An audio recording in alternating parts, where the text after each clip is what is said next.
जिन्होंने जमीनें बेची थी, अब वो किसान गुड़गांव के घरों में झाड़ू पोछा कर रहे हैं। पहले जमींदार थे, अब घरों में नौकर बनके उनकी माताएं, बहनें, बेटियां जिंदगी बिता रही हैं, क्योंकि जमीन निकलते ही पैसा आया, 2 साल में खर्च हो लिया। और ज्यादा पैसा आता है, जल्दी खर्च होता है। तो ये कोई बात नहीं हुई कि पैसे मिल गए। बात तब बनेगी कि जमीन हमने दी, हमारी जमीन पे कोई कारखाना लगा। मान लीजिए आपके गांव की मैं कहानी कहता हूं, हम आए, हमने कहा सरकार यहाँ एक कारखाना लगाना चाहती है, जमीन दे दो। तो यहाँ कारखाना लग गया, आपने जमीन दे दी। अब उस कारखाने में जो भी चीज बनेगी और वो चीज बाजार में बिकेगी, उसमें जितना मुनाफा होगा उस मुनाफे में किसान का भी हिस्सा होगा, क्योंकि जमीन उसने दी थी, हवा में कारखाना नहीं लगा था। हम ऐसा कानून बनाना चाहते हैं इस देश में, हर हिस्सा किसान का भी निकले जमीन में से। आज भारत में 244 पब्लिक सेक्टर के कारखाने हजारों हेक्टेयर जमीन पे खड़े हुए हैं, ये लाखों करोड़ों रुपए की आमदनी कर रहे हैं। उसमें से किसान का हिस्सा होना ही चाहिए, क्योंकि जमीन तो उसने दी, हवा में कारखाना नहीं चल रहा है। आपको मालूम है, बैंक अगर कर्जा देती है, मैं मान लो कोई कारखाना लगाऊं और बैंक से कर्जा लूं, तो जब मैं बैंक से कर्जा ले लेता हूं तो बैंक मेरे जमीन की मालिक हो जाती है। मालूम है आपको? मैं कर्ज अगर चुका नहीं पाऊं तो बैंक मेरी जमीन बिकवा देगी और पैसा अपना निकलवा लेगी। तो कर्जा देने पर बैंक अगर जमीन की मालिक हो सकती है, तो जमीन के मालिक किसान ने जो जमीन दी है वो क्यों नहीं मालिक होगा कारखाने में? वो 5% का मालिक हो, 7% का मालिक हो, 10% का हो, हिसाब निकाल लो उसका। किसान की मिल्कियत उसमें होगी, जो कारखाना उसकी जमीन पे लगा, तभी न्याय होगा। नहीं तो न्याय क्या? पैसे का तो कोई मूल्य नहीं है। एक जमाना था जब 1 रुपया 1 रुपए के बराबर था, आज तो जमाना ये हो गया कि 100 रुपया 1 रुपए के बराबर है। रुपए की कीमत तो गिरती ही जाती है, गिरती ही जाती है। तो रुपए से जमीन की कीमत थोड़ी आंकी जाती है। उस जमीन में से जो लाभ पैदा हो रहा है, उस लाभ में किसान का कितना हिस्सा है, ये तय होगा। नया कानून ऐसा बनेगा, या तो किसान की जमीन कोई ले नहीं पाएगा, लेगा तो किसान की जमीन के हिस्से का कारखाने में हिस्सा पैदा हो जाएगा, फिक्स हो जाएगा। ऐसा नया कानून बना। ऐसे ही ये जो किसानों के लिए अत्याचारी कानून है, भाव नहीं तय कर सकते वो अपनी वस्तु का, किसानों को अपनी वस्तु का भाव तय करने का अधिकार देना ही पड़ेगा। क्योंकि सड़क पे बैठा हुआ जो जूता बनाने वाला कर्मचारी है ना, कारीगर, वो अपने जूते का भाव तय कर लेता है, तो 77 करोड़ किसानों को भाव तय करने का अधिकार क्यों नहीं होना चाहिए? और किसान को मालूम है कितनी मेहनत लगती है, कितना हिम्मत लगती है खेती करने में, शहर वाले को क्या मालूम? तो भाव तय करने का अधिकार तो किसान को मिलना ही चाहिए। और अगर वो भाव ज्यादा लगता है सरकार को कि नहीं नहीं किसान का गेहूं, मैं तो कहता हूं 50 रुपए किलो गेहूं बिकना चाहिए, 55 रुपए किलो कपास बिकनी चाहिए, 45 रुपए किलो धान बिकना चाहिए, तो सरकार को लगता है ये भाव ज्यादा है, तो सरकार ऐसा करे, किसानों को भाव देकर वो सस्ती चीजें दूसरों को बेचे।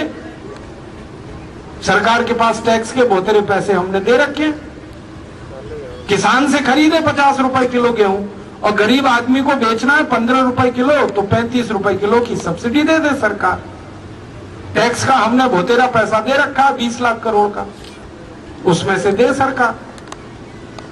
तो आप बोलेंगे वो पैसे नहीं निकले, तो मैंने उसका हिसाब निकाल रखा, वो पैसे निकल आएंगे। कैसे निकल आएंगे?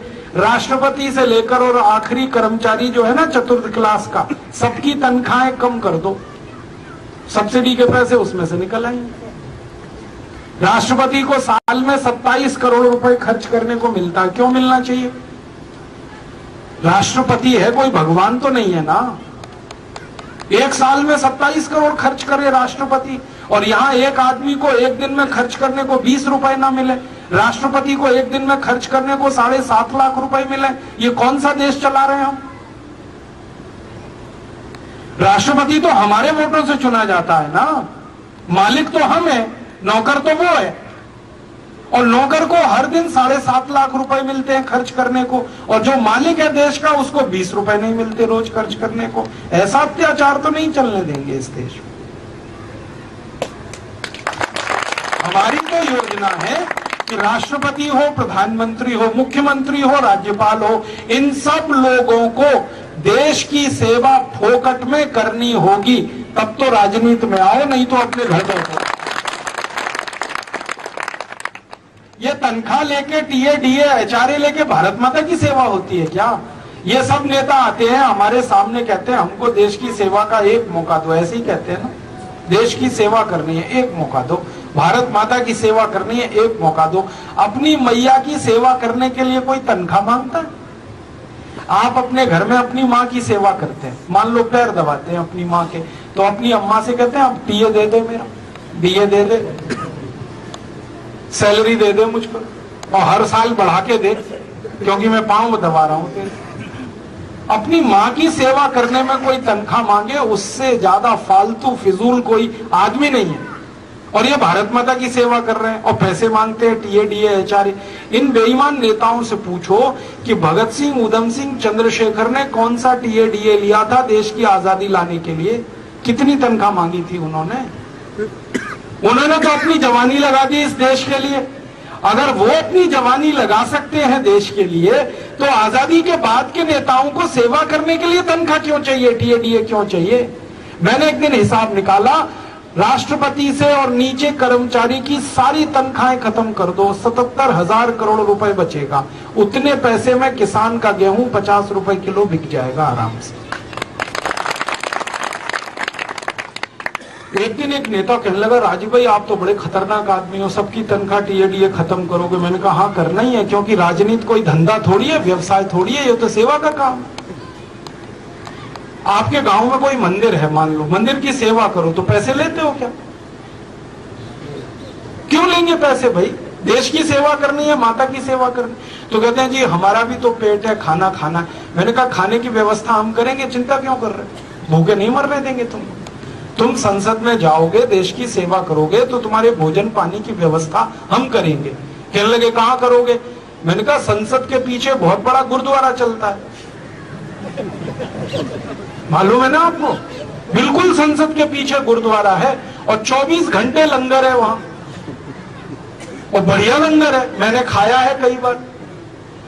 रोटी मिलती है बहुत अच्छी, दाल मिलती है, सब्जी मिलती है, बहुत स्वादिष्ट है, और कभी कभी दही भी मिल जाता है, और हलवा तो देशी घी का हमेशा ही मिलता है वहां। तो लंगर में खिलाएंगे सबको। 543 सांसद लोकसभा के, 250 राज्यसभा के, 850 लोगों का लंगर चलेगा। दिक्कत क्या है? कहने लगे ये विधानसभा के एमएलए, तो सब विधानसभाओं के आसपास एक एक गुरुद्वारा खुल जाएगा, सब विधानसभाओं के नजदीक लंगर चलेगा। क्या मुश्किल है? सरदार अभी इतने गरीब नहीं हो गए इस देश में, जो गांव गांव गुरुद्वारा खोल सकते हैं, वो विधानसभाओं के नजदीक भी गुरुद्वारा खुल जाएगा। वहां भी मिलेगा सबको भोजन पानी, तो सबको मिलेगा, भूखा कोई नहीं मरेगा। फिर कहने लगी जी कपड़े भी चाहिए। मैंने कहा कपड़े भी दिलवाएंगे। भारत में करोड़ों किसान कपास पैदा करते हैं, उनसे कपास भांगेंगे भीख में, और उस कपास से कपड़े बनवा के दे देंगे सबको, कपड़े भी मिल जाएंगे। और बाकी तो सब मुफ्त में मिलता ही है। आपको मालूम है रेल यात्रा फ्री है सब नेताओं की, हवाई जहाज यात्रा फ्री है सब नेताओं की, बस की यात्रा फ्री है सब नेताओं की, घर फोकट में मिलता है सबको, बिजली फोकट में मिलती है, पानी फोकट में मिलता है, टेलीफोन फोकट में मिलता है। ये तो सब फोकट में मिला ही हुआ है। खाना और कपड़ा ये दिलवा देंगे उनको, फिर तनख्वाह किसके लिए चाहिए? और जिनको तनख्वाह चाहिए वो अपने घर में बैठे, अपना धंधा करें, बिजनेस करें, पैसे कमाएं। ये राजनीति पैसे कमाने के लिए थोड़ी है। इस राजनीति को देश के लोगों ने खून से सींचा है भाई साहब। भगत सिंह का खून लगा है, उधम सिंह का खून लगा है, लाला लाजपत राय ने खून दिया है, 7,32,780 क्रांतिवीरों ने खून दिया है इस राजनीति को सींचने के लिए। कोई धंधे के लिए नहीं है, बिजनेस के लिए नहीं है। राजनीति ऐसी बनाएंगे, और संसद और विधानसभाओं में ऐसे ही लोगों को चुनकर लेके जाएंगे जिनको तनख्वाह नहीं लेनी है, टीए डीए नहीं लेना है, एचआरए नहीं लेना। जो भी पैसा है वो किसानों के लिए है, गरीबों के लिए है, अनाथों के लिए है, उनके लिए पैसा है। ऐसा देश बनाना है, ऐसे कानून बनाए।